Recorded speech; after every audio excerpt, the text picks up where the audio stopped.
Dear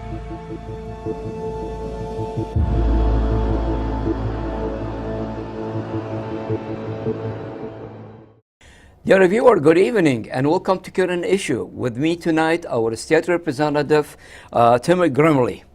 Tim, you've been here so many times in MEA and I see you, honestly, in every event in the community. Being with the member of the community, tackling with them, talking about the issue related to them, and trying your best to solve it and to help them with that. You are now a state representative. That's which right. District and which city you represent? Yeah, I represent Auburn Hills, Pontiac, Okay. Sylvan Lake, Kego Harbor, and Orchard Lake in the State House currently. I see. Be honest with you, every time we bring a state senator or a state representative, we ask him about the road. Yes. And this is the major problem that not just your district, but the whole state of Michigan have. Tell me, in those cities, what are you doing with the mayors and the people at the cities to fix the road? Well, there are three fundamental problems facing our roads. Number one, we do need some additional funding for the roads. Number two, we've got to reduce the allowable truck weights on the roads. So we have the highest allowed truck weights of any state in the country, and these heavy truck weights are really damaging to our roads. Third, we've got to hold contractors accountable for quality work. We need to make sure that we have long-term warranties for the work that road contractors are doing so that they fix it right the first time, and if it's poor work, that they've got to come back and do it again. Those are really the three keys to making sure that we fix our roads. A majority in the legislature 2 years ago passed a very small amount of funding increase. They claimed it was going to fix the roads. I and many others said, no, this is not going to work to fix the roads. I voted against the tax increases they imposed, saying it would fix the roads. Obviously, they haven't fixed the roads, and they did nothing meaningful to really reduce truck weights on the roads either. So it continues to be a huge problem, and I, like millions of Michigan residents, am fed up with the terrible state of our roads. We need action. We need effective action that's going to get results, and we need it now. Last week, I have Macomb County Executive Mark Hackel, and he put all the blame in Washington. They're not giving enough money to the county and to the state. No. What are you doing in Lansing? I mean, in Lansing, I'm sorry, not to release the money. In Lansing, what are you doing to help the counties and the cities to get the funding? Well, some of us have made meaningful proposals to change state policy to address the issue. I've also said that the federal government needs to step up and give Michigan its fair share of funding. I'm running for U.S. Congress now, and we need the federal government to make sure, and we need Congress people in Washington who are going to fight to make sure that Michigan gets its fair share of funding. That's essential, and when I go to Washington, I'm going to fight day in and day out to make sure that Michigan gets its fair share of funding for our roads and our bridges and our underground water lines and sewer lines so that we don't have another Macomb County sinkhole or another Flint water crisis. Yes. As I know you are dealing, and the Middle Eastern community, they have a lot of small business, and you are heavy involved with the small business, not just the Middle Eastern, but everybody. Yes. So what are you doing, tell the viewer, what are you doing to help those small businesses? Yeah. Well, one thing that I've been a supporter of at the state level is reducing unnecessary regulation on businesses, especially small businesses. And we've made some important gains here in Michigan to reduce the regulatory burden on small businesses. I also have been a supporter of trying to make it easier for small businesses to get access to capital and loans. Okay. When I was an Oakland County Commissioner, we created a new microloan program to make it easier for small businesses that are just starting up or that want to grow to get access to loans. This was particularly important at the time because it was right around the time of the 2008 financial crisis when a lot of lending dried up. And this microloan program that we established at the county was a critically important lifeline for small businesses here in Oakland County. Yeah. Last week, again, I did an interview with Senator Gary Peter, and I asked him the same thing. The bank are holding, and there is the money in the bank from That's the federal, but they're holding to give loan. As you know, small business, how it start, that's how they grow, by bringing cash and get the rest from the banks. Right. Are you going to work with Senator Gary Peter when you get to Washington? Of course. I have a high regard for Senator Peters. I know that he's provided great leadership on the Financial Services Committee. I want to lend my voice and my work to his efforts to make sure that the financial services industry, the banks and the credit unions, do a better job of providing loans, providing access to capital to small businesses here in Michigan, so that we can fuel job creation and the creation of good paying jobs here in our home state. Okay. Any bill that you are sponsoring now at the state level? Well, That you're working with it so the viewer know about it? yeah, a couple of the issues that I've been most focused on, certainly passing legislation to help manage this opioid crisis.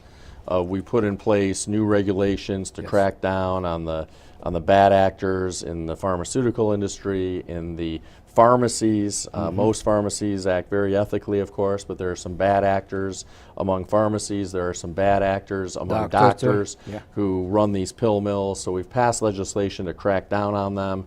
The other area that I've been very involved is, given this terrible situation with Larry Nassar at Michigan State University. Yes. I've been very involved and have co-sponsored a number of bills to try to prevent that sort of violence and abuse from happening again. Those bills include making sure that we're providing training to high school coaches and volunteers so that we make sure that they can spot this sort of abuse early and prevent it.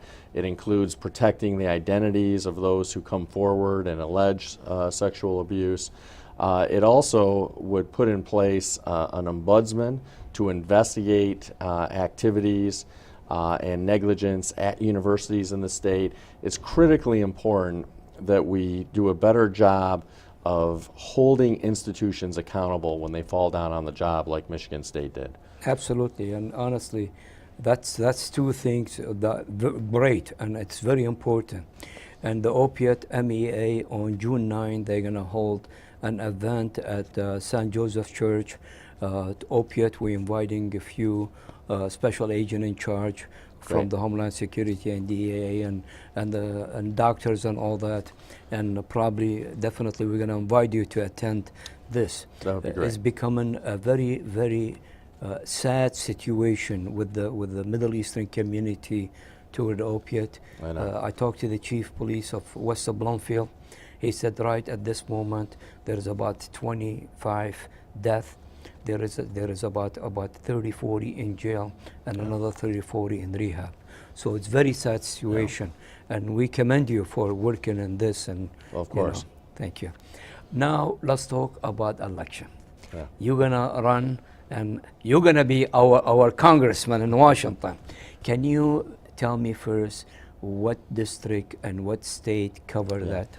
Absolutely. Again, my name is Tim Greimel. I'm currently a state representative. I'm running for the U.S. Congress in the 11th Congressional District. That's an Oakland County and Wayne County district that's currently held by Dave Trott, which is not running for re-election. Exactly, so it's an open seat. Great.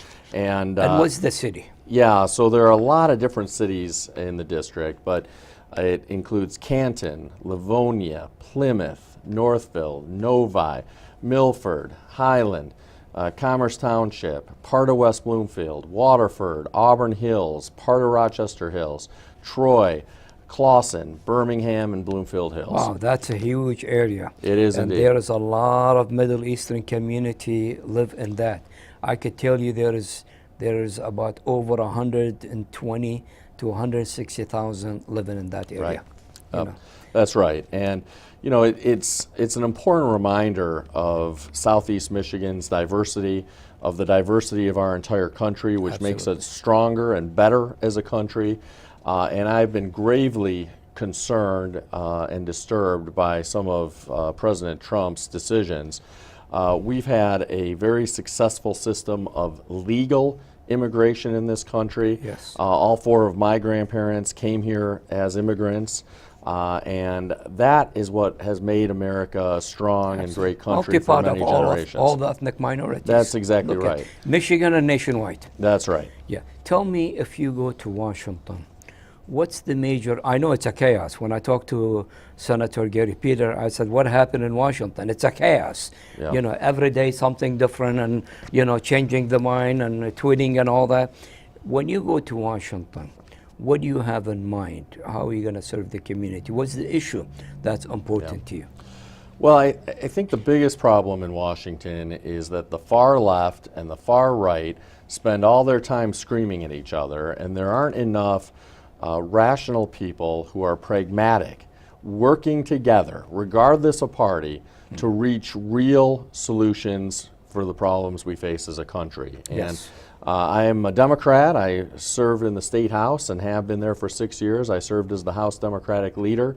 And certainly I haven't always agreed with Governor Snyder or legislative Republicans. What's but good for the people. Well, that's right. I'm very proud of the fact that I've been able to work with Governor Snyder, work with legislative Republicans, find common ground, and get some good things done for the state, including our expansion of Medicaid coverage so that 650,000 Michiganders have health insurance today who didn't have any health insurance just 4 years ago. I want to bring that same can-do spirit to Washington, D.C. Great. We need to set party aside and ideology aside and focus on what's good for the future of our country. That's always been what I've been about, and it's what I'll continue to be about. And I think the few key issues that you can count on me to focus on. One is we've got to invest in education at all levels. We've got to make higher education more affordable. We've got to make sure that we're investing in skilled trades training for those who graduate from high school and maybe aren't going to go to a four-year university. They're still going to need additional training and skills if they're going to do well. We need to, again, invest in infrastructure, roads, bridges, water lines, sewer lines. That's critically important for the future of our economy. And we've got to preserve what's working with the Affordable Care Act and fix what's not working with the Affordable Care Act. So I think health care is going to remain a very important issue. And I would add, especially in light of recent events, that we need some sensible gun policies in this country. We should have universal background checks. We should have laws in place that prevent people who are dangerous to themselves or to others from obtaining firearms. These are basic common sense policies that I've long advocated for and will continue to fight for in D.C. Yeah, you know, that's great. And you mentioned, I look at Washington, it's so divided. And through Washington, the whole country is divided. I know. And we need people like you who believe in united and let's work together for the good of the people. And you prove yourself in Michigan so many times, over and over, that you're working with everybody to bring everybody together. Right. Well, I appreciate you saying that. I honestly, I seen that. When I see you in an event, when I see you, you know, I know the people that they called you and they ask you and you're working with them and all that, and you work with everybody in Lansing, you know, for the benefit of the citizen of Michigan. And that's what I think you're going to be. If you get that mentality going to Washington, we'll be in good shape. We'll be in good hands. Tell me, how's the campaign going? It's going great. Yeah. You know, we've been endorsed by all kinds of prominent community leaders, from Carl Levin to local school board members.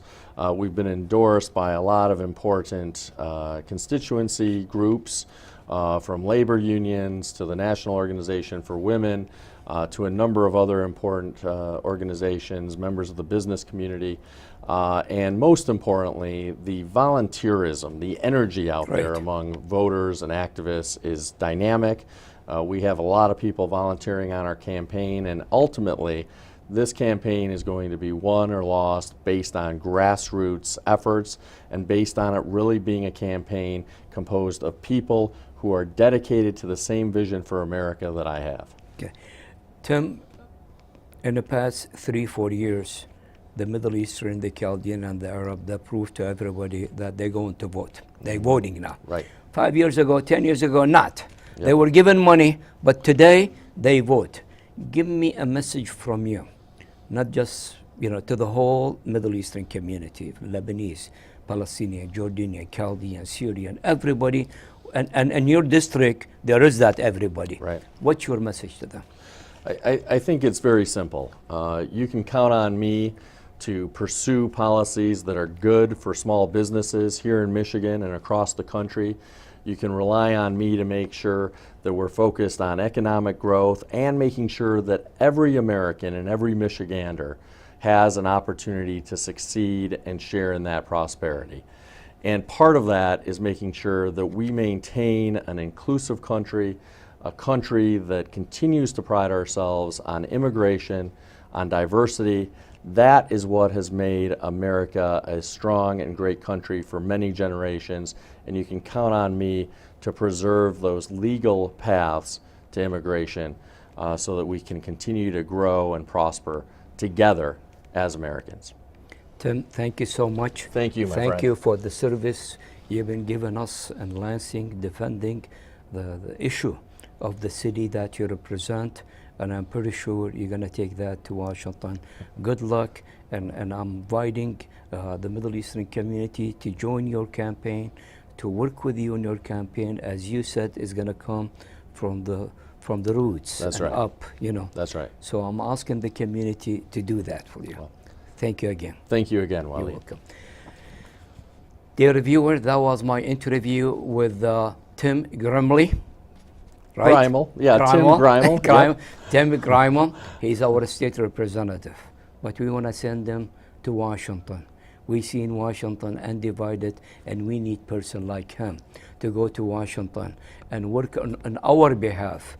And if I'm positive, if the same mentality that he have here and work for the citizen of the city that he represent, will be in good hand. We'll have somebody that defending our right there and our issue there. Thank you again, and good night.